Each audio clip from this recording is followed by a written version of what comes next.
All right, all right, all right. It's that time. That time of the week. Gotta love it, gotta love it. Guess what? You are officially rolling with Rams. That's right. Yo, so listen, it's real cool. Uh, Once again, we've had another week go by, and you are definitely rolling with Ramsey right about now. It was raining early today, but it's believe it or not, the sun came out and blessed us a little bit, and we were able to see some things, and we're happy about that. You gotta be, you definitely gotta be, because anytime the God can touch us with that sunshine and let it graze upon us and let us get a little bit more vitamin D, that's a good thing. That is definitely a good thing. So there's a lot of stuff going on. I got a lot of stuff on my mind, and I could have had some uh, people join me this week. Hello, Miss Harvey, I see you. Uh, Join me this week, but I chose not to.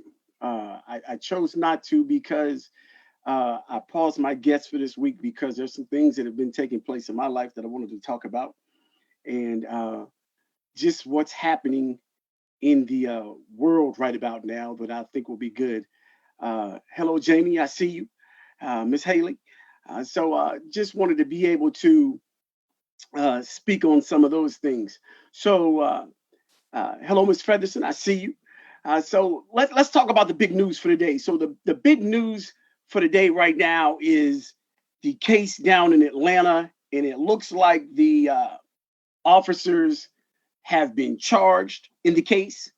And not only have the officers been charged in the case, but right now, I will tell you that one of the officers has turned state's evidence. So he's going to testify against the other officer in what's happening.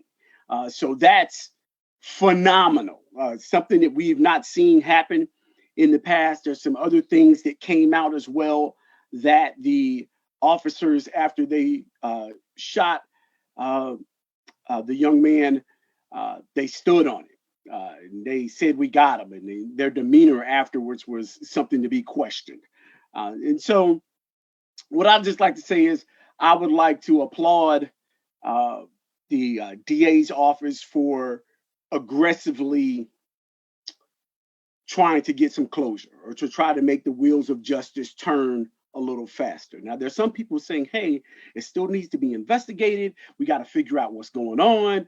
We need to know this. We need to know that. They need to have due diligence. They deserve due process. I agree with all of those things, saying that, yes, the people that have been charged, they deserve due process. There needs to be an investigation. But I would also say this. There's a whole bunch of video that we have all seen. You can put together the body cam, you can put together the video from Wendy's, you can also put together the video from the cell phone. So we all get to see it. We all get to see the same picture that has been painted for us. They came, he was in the drive-through. They talked to him for like 20, almost 30 minutes. It was a calm conversation. Um, Everything seemed to be going well. They let him move. He moved his car. They talked to him. The man talked about his sister possibly going somewhere. They had a whole bunch of options that went by. Uh, and so there was a lot of things that took place in all of that. And then when he failed the sobriety test, they went to arrest him. And there's no question. We all know it. We're not going to argue the point. Yes, he did resist arrest. We know that. We see that. He was guilty of that. Um, but he didn't have to lose his life because he got the best of him. And we know what happens after that. We don't need to go into detail after that. Um, I just like to say that it's sad because these tragedies keep happening. These tragedies keep happening because we don't want to hold people accountable. Yesterday, the president put forth a executive order that's supposed to encourage, and I'm going to use that word because that's what he used. It's supposed to encourage uh, law enforcement agencies to up their standards. They're encouraged to up their standards. They're encouraged to not allow chokeholds. They're encouraged to make sure they're doing de-escalation tactics and things of that nature. They're supposed to be encouraged to do these things. And I'm just saying that we don't need encouragement. We need action right now. We need hard line, chokeholds are banned. We need to put in policies to have things be de-escalated. And I'm going to give you my perspective on that here shortly. Senator Tim Scott from South Carolina introduced a bill today for police reform, law enforcement reform across the nation. It's my personal opinion that the bill that he's introduced is frivolous. It has no merit. It has no teeth. Once again, it's all about we will withhold funding if you don't do A, B, C, and 1, 2, 3. So what about police departments or law enforcement agencies who come up with their own money? Then they're not encouraged to follow those rules. They can do and continue to do what they've been doing. So I don't think the bill has any merit whatsoever. It doesn't do anything to have any hard lines.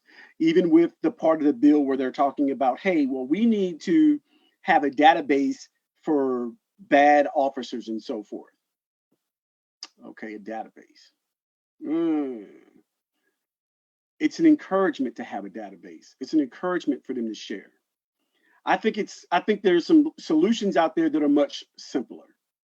I think if you are acting in the capacity of a law enforcement officer or you're working for a law enforcement agency, there should be some type of federal certification that you have to have. I'm a former helicopter pilot. I can go in my wallet right now and I can pull out my commercial pilot's license from the Department of Transportation. Here it is. This is my commercial pilot's license, issued by the Department of Transportation. It's very simple. I can't fly a rotary wing aircraft without it. So it says on the back, it says, hey, I'm instrument rated in a rotary wing aircraft. It's got all the dates I had all my certifications done and things like that. It's easy. Federal issued pilot's license right here. I don't understand why we can't have some type of certification for law enforcement officers that are issued federally. If you don't have this certification, or if it's revoked from you, you can't get a job. It's just that simple. You can't leave one department and go to the next if you don't have this particular certification. If it's been revoked, you can't get it back, or you have to apply for some type of reinstatement before you go on to get another job. See, I think we have people up in DC who are making things way too complicated. This is a simple solution. Complex problems sometimes require simple solutions. Simple solutions, very easy. Federal mandated licensing saying that you've passed all the training, you've gotten it, you can now apply for a job at any law enforcement agency in the country because they are all looking for the same certification license from the same certification agency. It can be issued by the Department of Homeland Security. Oh, we see you got your certification, no problem. Boom, come on and apply. Doesn't mean you're going to get the job. It just means you have the right documentation to be hired. Now, what does that entail? I've often wondered, and I'm just going to give you guys a different perspective. If you don't remember, I'm a veteran. I served 23 years. How is it that a young soldier can go to Bosnia from Germany, have it be told to me and be explained to me what the rules of engagement are?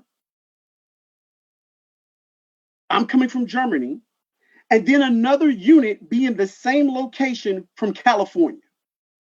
And they know the exact same rules of engagement that I know. How is that? That's the question of the day. How is it that people on opposite ends of the earth in the military can have the same set of instructions and understand them, but we can't seem to figure that out in the continental United States. Rules of engagement. I'm in another country, and before I can use deadly force, I got to fire a warning shot. First of all, I got to give a verbal command. I got to give a verbal command first. A verbal command. Stop. Freeze. Don't go anywhere. I got to give a verbal command first. Then after the verbal command, I've got to fire a warning shot to let them know that I'm serious.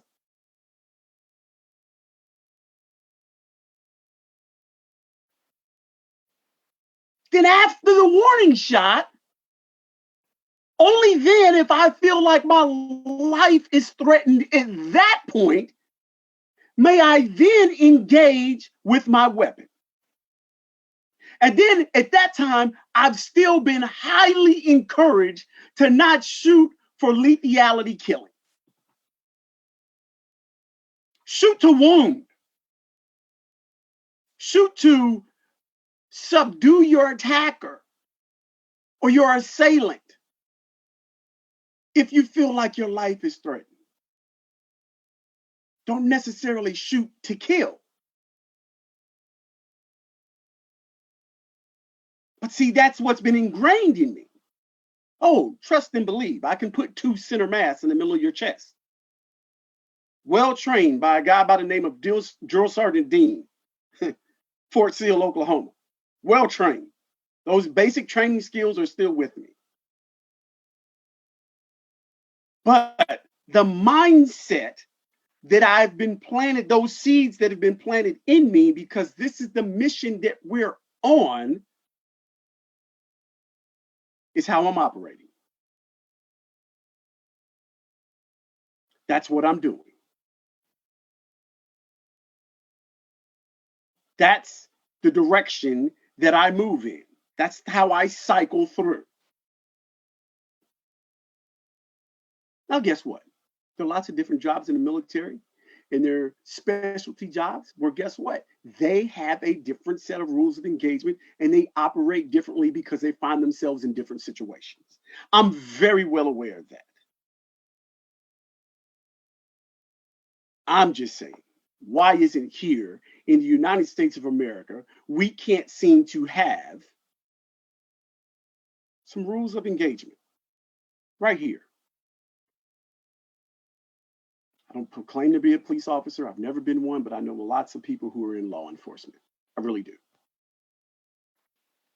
And what I've come to know is that, yes, there are certain situations that require different sets of circumstances.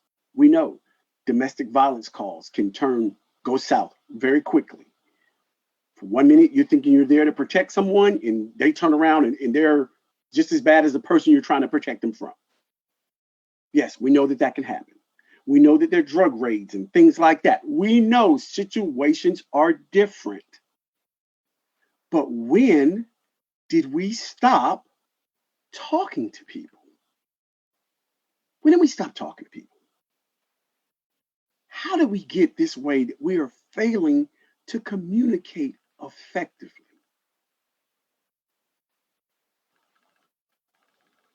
How did we get there? We're failing to communicate effectively. How did we get there? To the point to where, hey, you failed the sobriety test. I'm going to have to place you under arrest. Is that going to be a problem?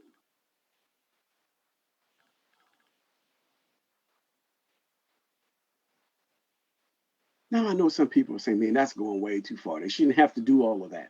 That you shouldn't have to go through all of that. Man failed. You should be able to put the cuffs on them and go nicely. Well, does anybody want to go to jail? I don't know anybody that wants to go to jail, whether they realize it or not.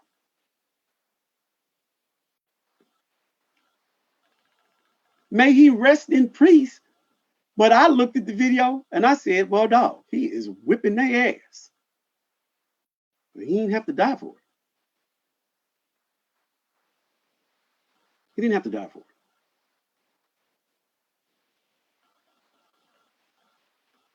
We've got to get back to where we address humanity.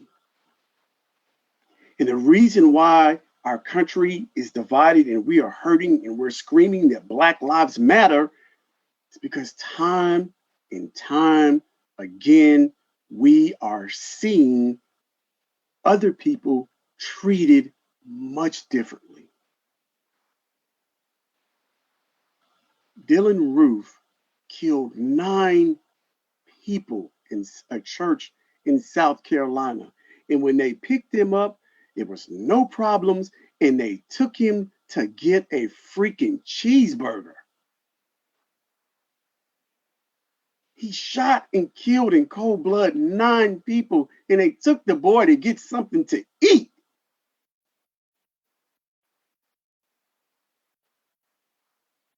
George Floyd was accused of having a $20 counterfeit bill that anybody could have had passed to them. None of us walk around with markers in our pocket. And the man lost his life over it. $20.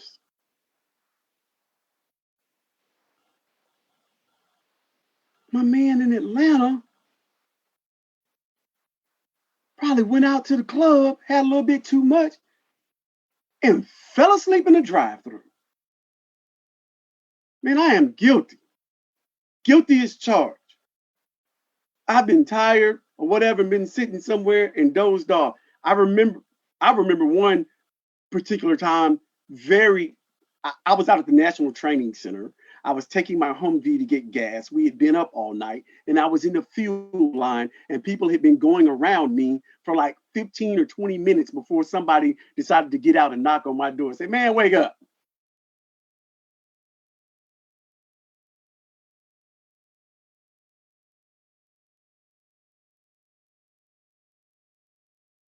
America, we have to be better.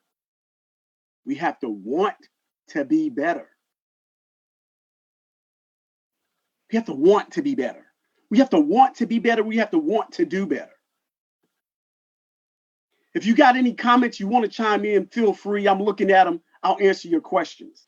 You're talking to a 23-year veteran who has his own opinions about what's going on. You're definitely rolling with Ramsey right about now. But right now, I am just tired. I'm tired. I need people to be empathetic and understand why I'm tired.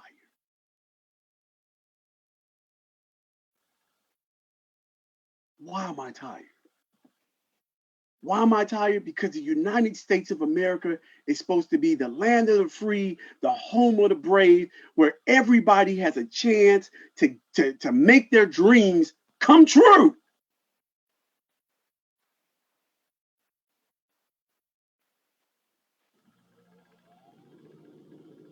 Make the dreams come true.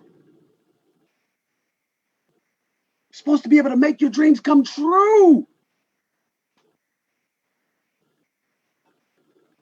Fight the good fight. Be able to reach for the stars.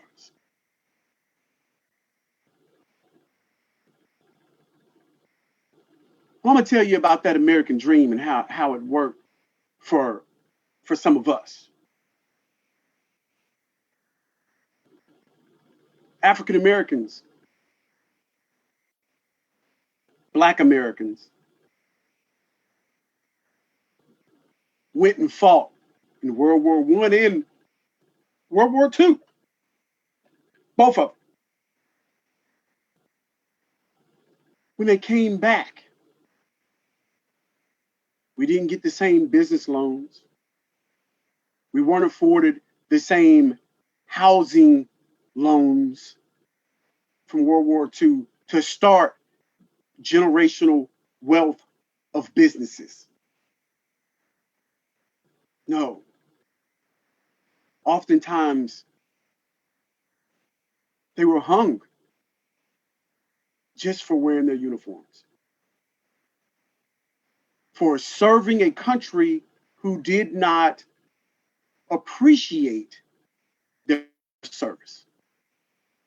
Wasn't respected at all. But they continued to serve.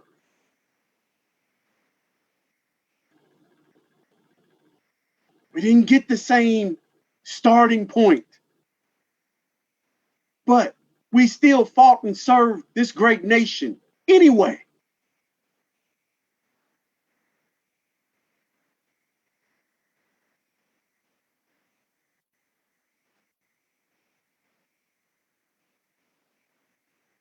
You fast forward some years, even back in that time, we're not smart enough, we're not good enough. But the Tuskegee Airmen proved different. The Army Air Corps, Bomber Escort, known for never leaving the bombers, staying with them, making sure they made it to their targets and back. Powers that be didn't want to believe it. Had to get to the point to where they were requested and said, hey, we're going to take this mission to Berlin. I want the Red Tails to take us there. My history and legacy of me being a pilot in the Army. We want the Red Tails to take us there. And yet and still, when they return, no heroes welcome, no major glory. They continue to serve with honor and dignity and respect, but still didn't get it in return.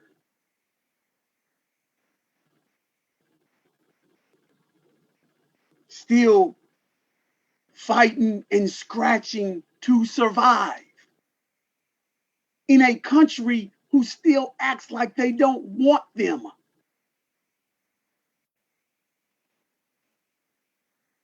While we still continue to strive on forward. You move forward some more in a military fashion. You get to Vietnam. People are getting drafted. And this is now when we start to enter an era where people are truly serving with one another who may not like each other. But now they're facing a formidable enemy of tactics that are not yet seen.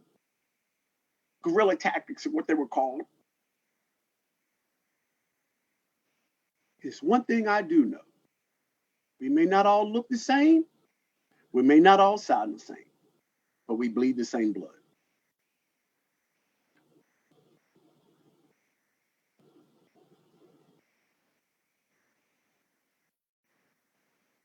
We bleed the same blood.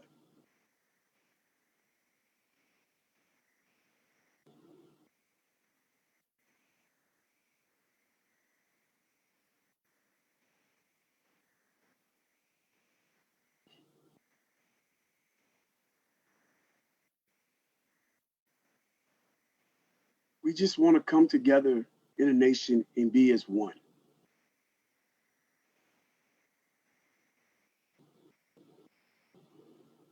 The United States of America. United we stand, divided we fall. The United States of America. The United States. Think about that. The United States of America. The United States of America.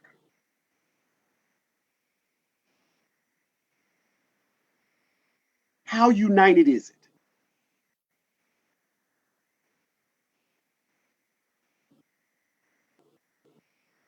I encourage everyone to exercise their right to vote. Hold our elected officials accountable. My personal opinion, what we need is not going to happen because it would mean them voting themselves out of a job.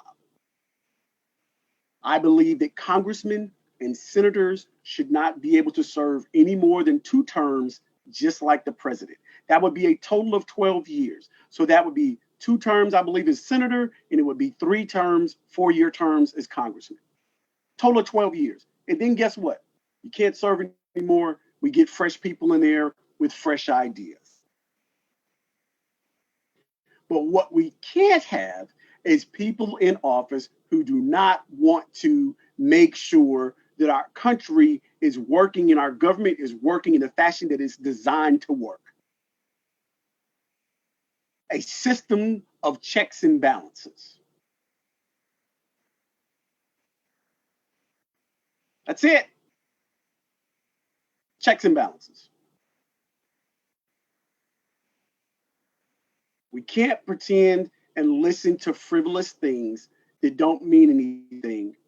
Tim Scott got up there today and said, yes, we're going to put forth a commission, and over the next 18 months, we're going to come up with all these great ideas. We don't need 18 months. We need right now. Right now. We need common sense right now. Right now. What are you doing? The country is hurting. It's crying. What are you doing? We need right now.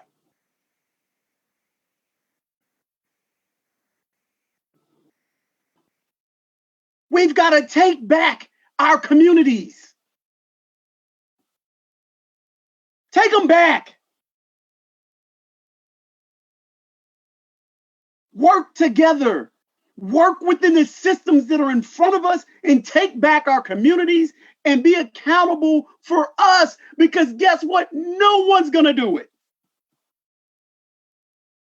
We've got to do it.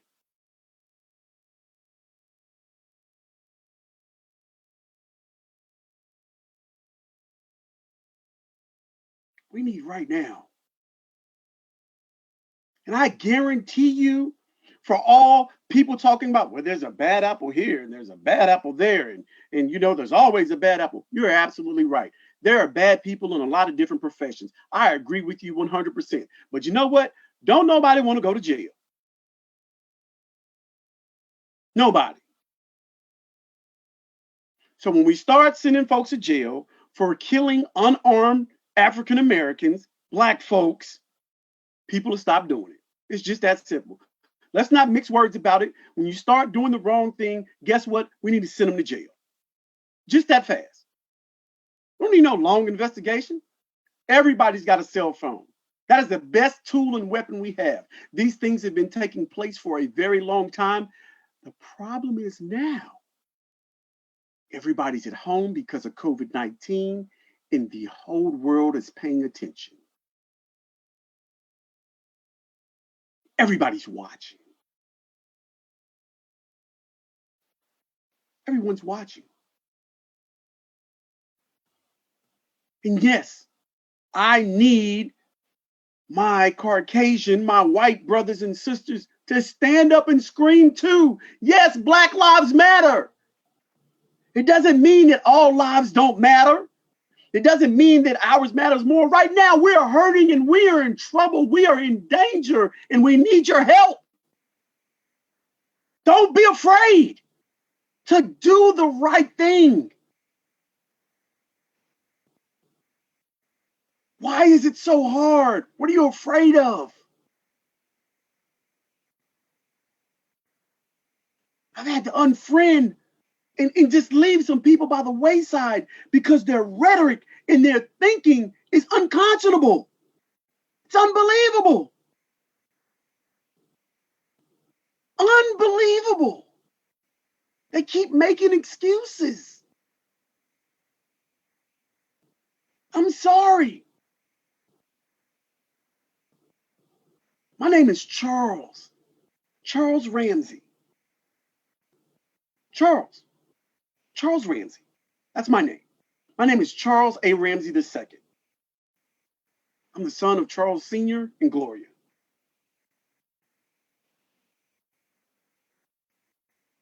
I have an undergraduate degree from Texas A&M University, Central Texas, and my MBA is from Texas A&M University Commerce with a concentration or a minor in marketing. I got enough credits to where I could be an adjunct professor if I wanted to teach general business courses. I could. My name is Charles Ramsey. I'm going to make my point here shortly. If you looked at my resume in my application and saw my name and had one of equal value, and I'm just making this up, and the other candidate for the job, his name was Rayshard. We already know that Charles would get the job.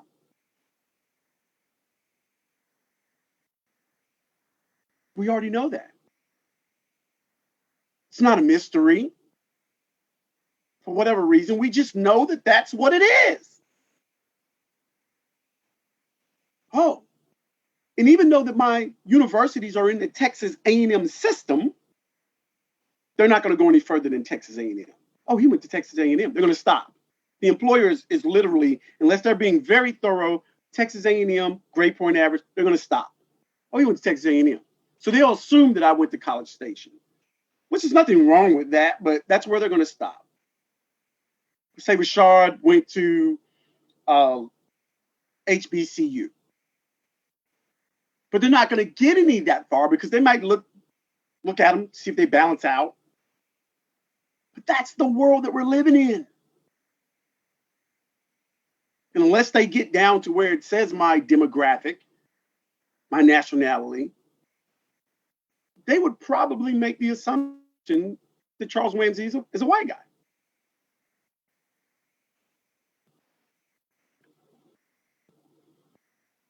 These are the realities in the world that we grow up in, that we live in.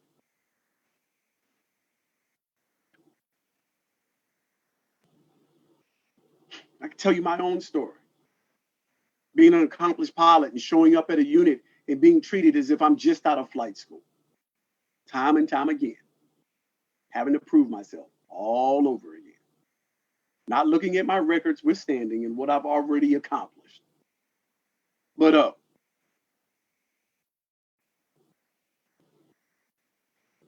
the realities that we live with. Always knowing that there's a different set of rules for me because I'm a black man. But I can't change my skin. I wake up with it every day, and I'm proud. I am proud of who I am. I'm not ashamed.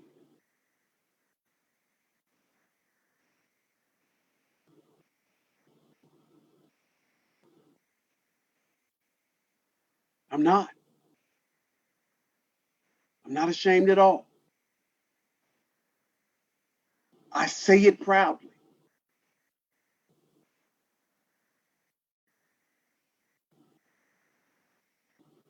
What are the next steps? What do we expect to be happening in our great nation if you exclude a whole segment of people? Dismiss them to the point to where you feel like it's okay for them to be murdered and nothing happened.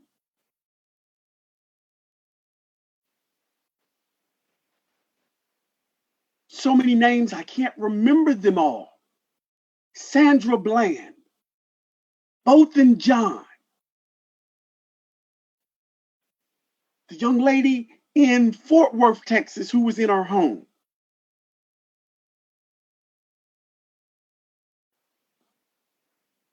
The young lady who just lost her life in Louisville, Kentucky. Alton Sterling down in Louisiana. Eric Gardner. Tamir Rice. Trayvon Martin. Aubrey down in Georgia. Ahmaud Aubrey.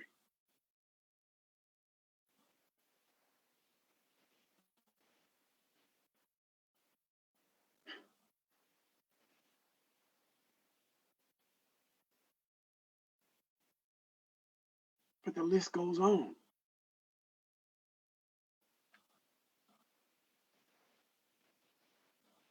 What are we supposed to do?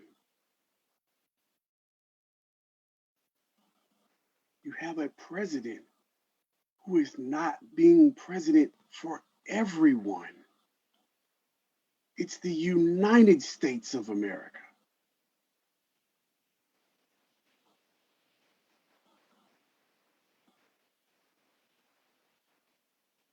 I want everyone to listen very carefully. The coronavirus has not gone anywhere. COVID-19 is real.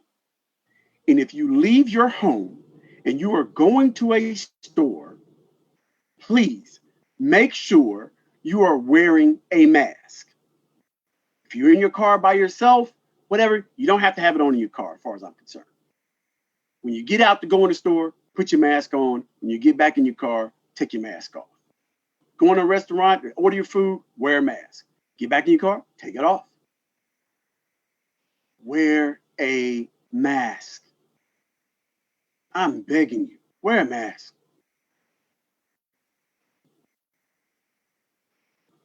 Dr. Fauci, he's wearing a mask. He's putting a mask on.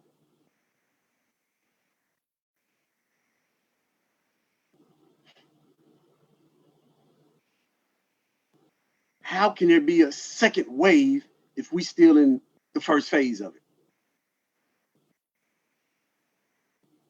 We have leaders who are not setting good examples for the nation.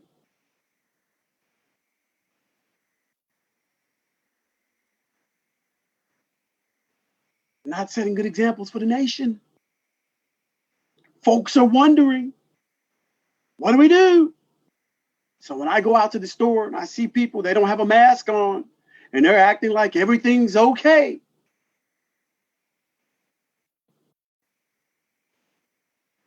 The president ain't putting on no mask. Vice president just said there ain't gonna be no second wave. Wow. Okay. Really? It's like that? That's a tough one. I don't know if Roland Ramsey can roll with that. Dr. Gloria B. Ramsey wouldn't like that. My mother, may she rest in peace, would say, son, you know better. You know better. Don't listen to that foolishness. Believe in the science of it all. Just like they said today, the president's getting ready to have this rally this weekend. You can best believe one of the guests that are on the guest list is COVID-19. Corona's going to be in the house. Whether I support him or not, if you're going to that rally, I implore you to make sure you wear a mask. But this coming from the same person that says, hey, sign this waiver so if you do get sick, you can't sue me. Now, if that's not hypocrisy, I don't know what is. I don't know what is. I don't know what else to tell you. Wake up! This man does not care about you people.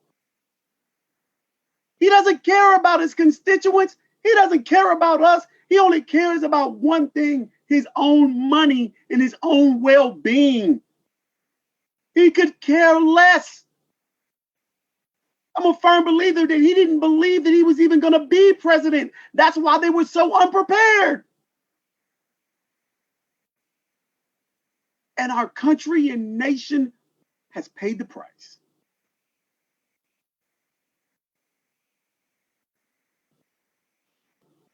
I tell people all the time, I want to make sure that I say it, and I want to make sure that everybody's well aware. I personally do not have a problem with the fact that Donald J. Trump was elected president of the United States. He won fair and square within the system that we have. I have a problem with the fact that he is not president for everyone. That's my issue.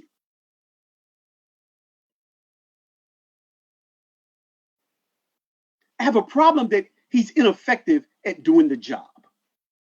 That's my issue.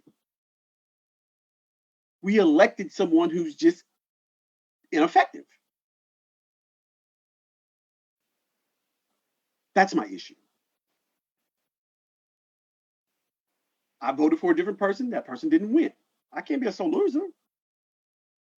But now I can't be blind that we have a person in office who just doesn't know what they're doing. And then I can't be blind to the fact that other senators and congressmen who are elected officials who are supposed to keep oversight and watch on our nation are just turning a blind eye to his behavior and his lack of decorum, and the fact that he can't do the job. And they don't want to say anything. That's not how this is supposed to work. It's not. It's not. And we have servicemen and women who can't say anything, who fall up under the umbrella of his leadership.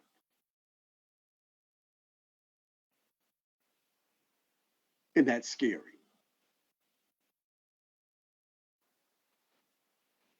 We have to do something, and we have to do something now. I can't tell you enough that yes, every vote does count. Your vote does matter. Please do not believe anybody who's trying to tell you anything different. It does. Yes, I'm saying it. I must say it proudly. Don't just vote. Go vote for Joe Biden. If you stay home and you say, I don't like either one of them, that is just like voting for Donald Trump. I'm telling you to go vote for Joe Biden. Yes, because our country is in a state of emergency on many fronts. On many fronts.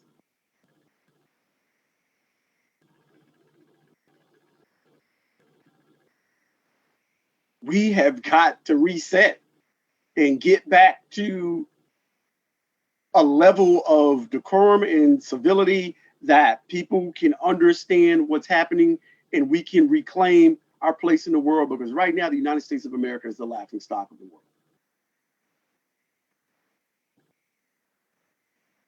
Your boy over in Korea just blew up the whole building where he had the talks with South Korea.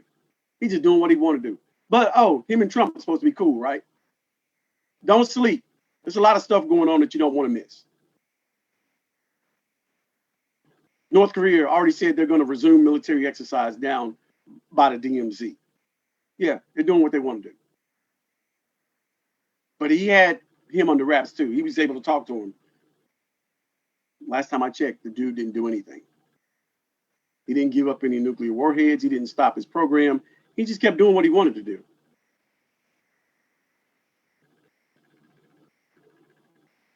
And I really wish I could turn on the news at least one day and hear about this administration and not hear about former President Obama. I'm tired of hearing him. And former President Obama hasn't been president for almost 4 years. Going on 4 years. And they're still blaming him, saying what he didn't do. And every time they say he didn't do something or he didn't leave something in place, it's always been a lie. Facts. I'm not speaking opinion. We're talking about facts. Since we want to go back to it, we want to talk about the executive order he signed.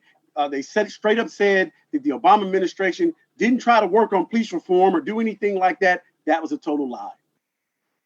They did. They put together a task force on 21st century policing. Had people from all different law enforcement agencies, all types of stuff. But when Jeff Sessions was the Attorney General, not only did they undo a lot of the things that they had done, they took the task force playbook, they took it down at one point in time. These are facts. Go research for yourself. You don't have to believe me. Facts.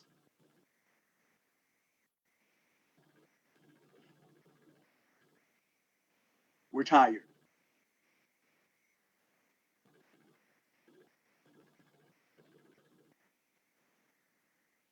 We are tired of feeling overworked, less than, always having to go above and beyond the standard. We're tired.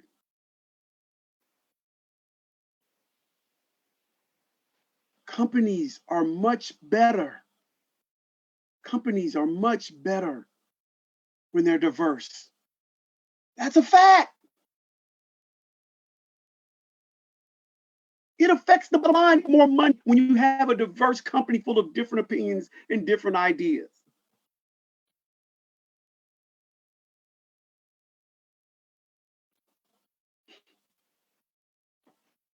What must we do?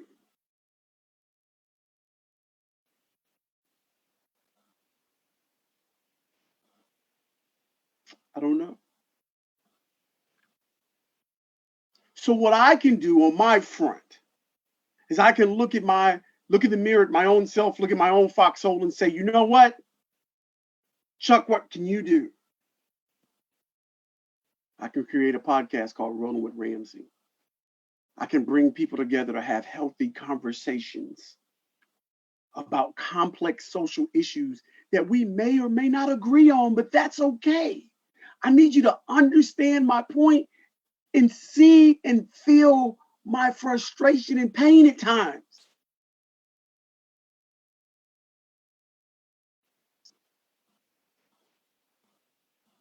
From a standpoint of love.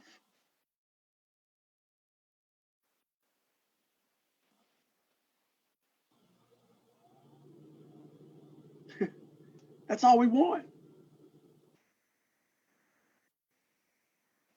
That's all anybody's ever wanted. Feel my pain. And I'm going to say it again because, I kind of started off this way. I'm going to say it again, talking about the case in Atlanta. I have a lot of friends who are in law enforcement.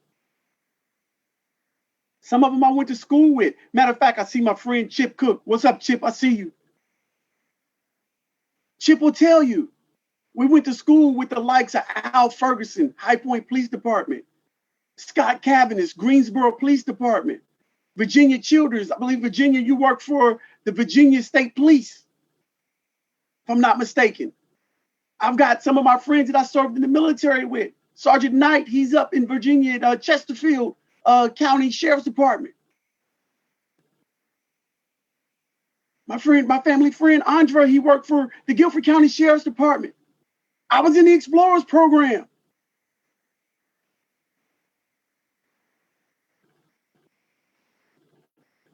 I was in the Explorers program. I was.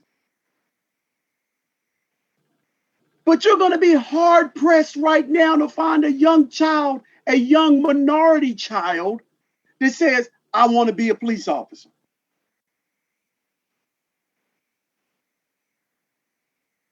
It's going to be hard to find that. There's some good cops out there. There are tons of them, hundreds, thousands. But they're being tarnished because they won't speak up. They won't go ahead and do the right thing when it's supposed to be done.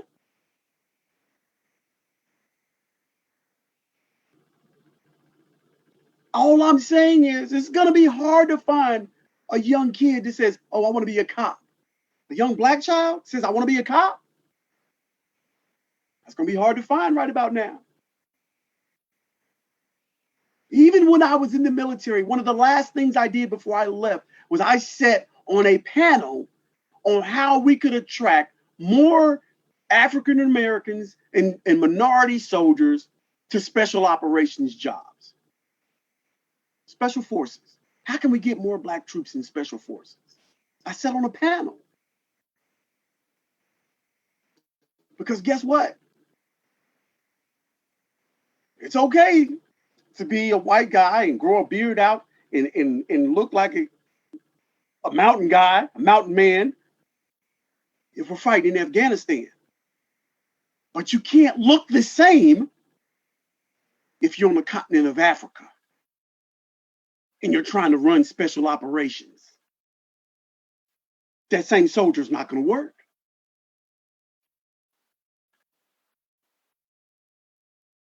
We have to get back to where we do have community involvement. We have to have community involvement. You got to have community involvement. What does that mean? You know, hey, maybe we have some housing to where we say, hey, there's an incentive to where we'll give you a single family home if you live in the community that you're going to patrol in. Get to know the people around you. Get to know the culture. Get to know be sensitive. You got to have sensitivity training. You got to have cultural awareness training. It's amazing to me. We had these things in the Army. You know why we have them in the Army every year? Mandatory sensitivity training, mandatory cultural awareness training, because the Army is a true melting pot, just like every other service. I don't want to leave anybody out. Air Force, Navy, Marines, Coast Guard, all the same. It's a melting pot. Cultural awareness training, sensitivity training. Come on.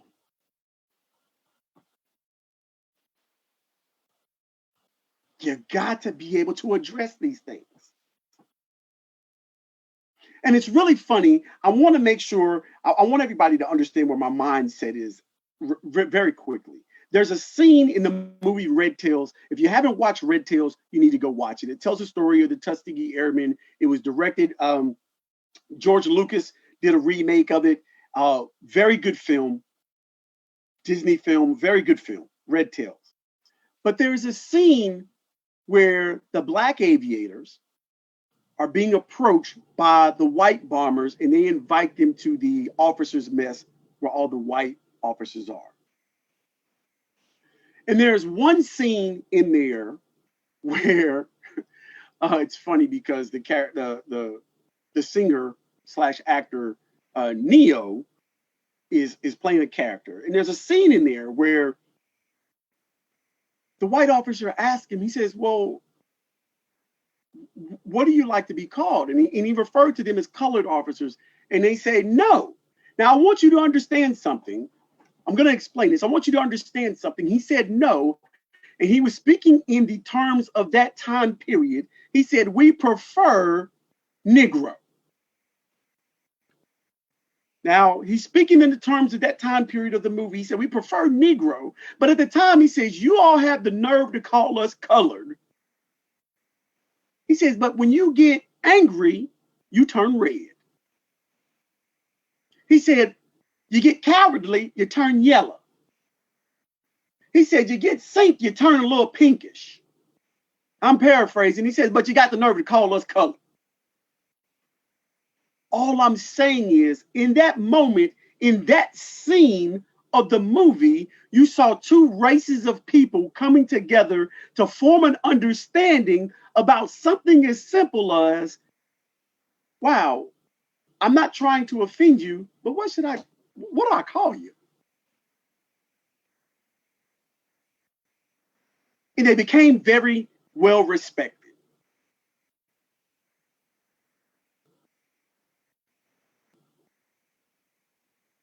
Someone shared a video on my timeline on Facebook. I saw it, I reshared it. That gives me hope. I'm going to share it again. Matter of fact, I'm going to make sure that I share it to the Rolling with Ramsey page so everyone gets to see it.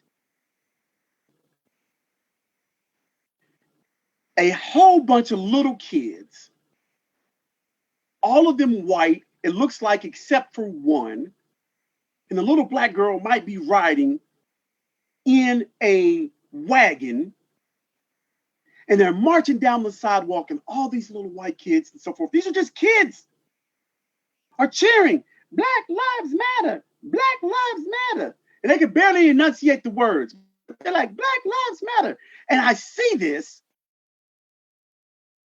and it gives me hope.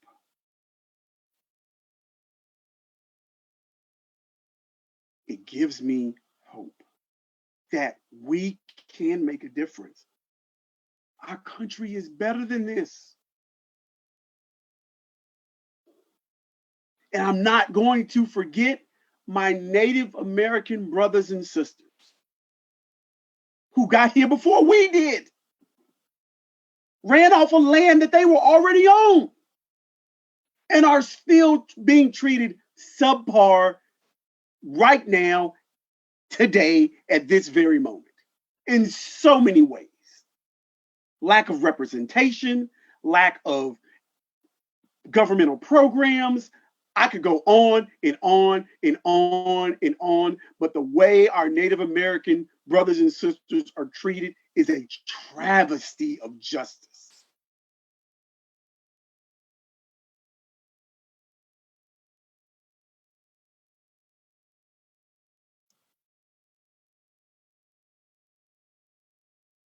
I'm going to tell you this.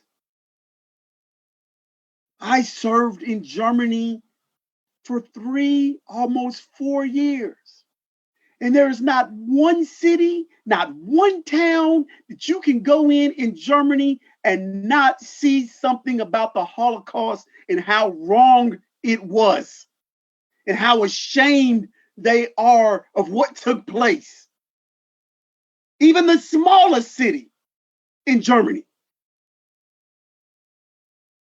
2 things are guaranteed in every city in Germany. You know what that is? They're guaranteed to have their own beer. It's referred to as pills. If you're in a restaurant, I'll take a pills. That means you want the local beer. And they're guaranteed to have something saying how bad the Holocaust was and how ashamed they are that it took place.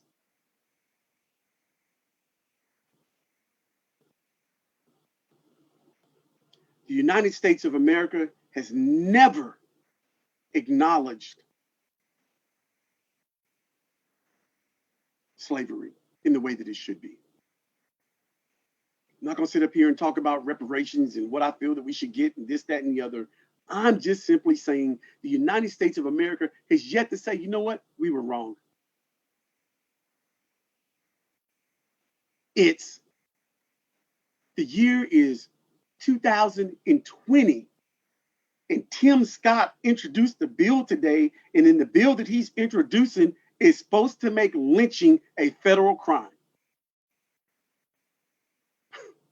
So the real question is, why isn't it already a federal crime? Why is it 2020 and lynching not already a federal crime?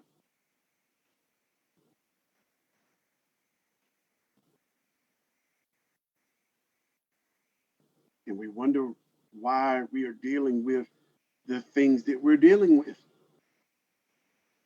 You wonder why people react the way that they do.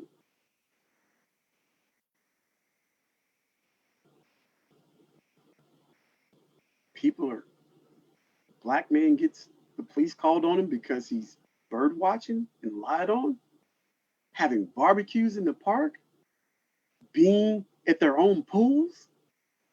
You all have seen the videos. You know I'm not making this stuff up. I was fortunate enough to go to school with some wonderful people. But guess what? I also went to school with some very bad people that did some horrible things. I don't have to call them out. They know who they are.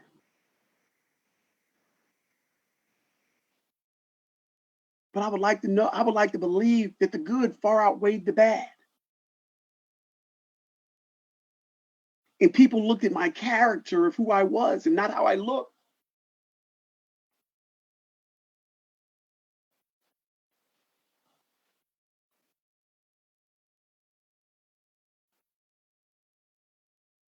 My parents always taught me to treat people with dignity and respect, regardless of their social or economic background.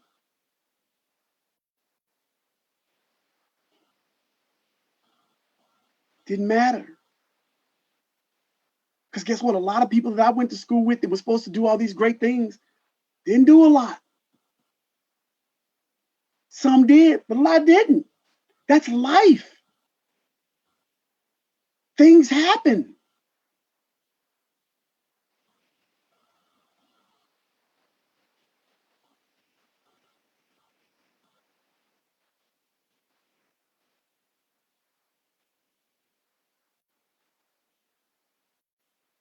My name is Charles A. Ramsey II. You're rolling with Ramsey. And I'm going to close out today's show with this. I ask each and every one of you to do something very simple. I want you to take a look in the mirror and ask yourself,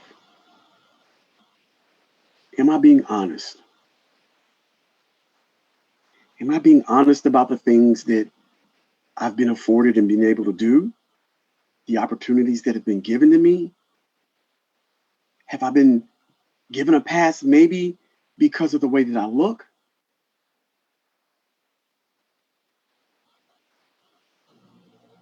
Have I overlooked some things, or have I treated someone unfairly because I have some biases that I just don't want to recognize?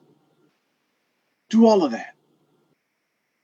And that's okay, because guess what? We all have biases. We do. We do. They're not going to go away.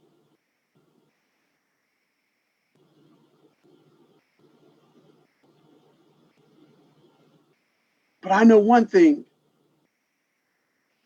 Life is too precious.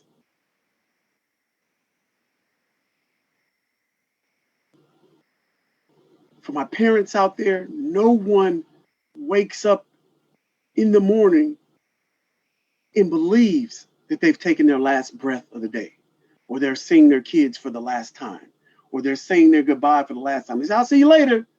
And that's it.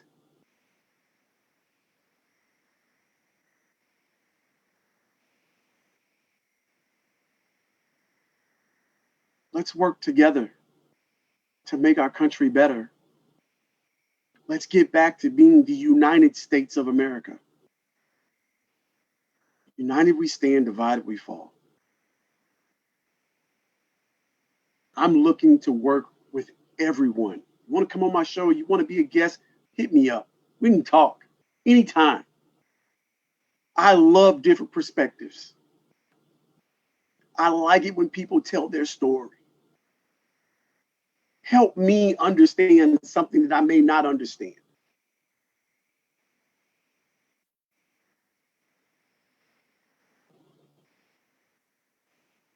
I can tell you in the upcoming weeks, in the next couple of weeks, we're going to have a couple of different shows on. I'm going to have a young lady who opened up the first African-American owned grocery store in Compton, California. She's going to be a guest. I'm going to have a gentleman on by the name of Jesse Horton, who's very big in the world of cannabis. Y'all don't know what cannabis is? Cannabis is weed. He's out on the West Coast and he's making $1 gazillion in the cannabis industry. I want to talk to him. I want to find out what's going on it. And you never know. We can learn some stuff.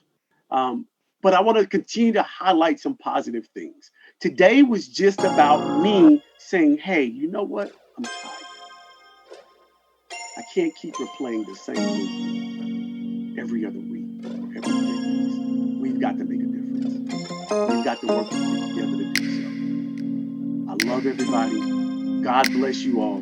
God bless the United States of America. Yes, Black lives do matter.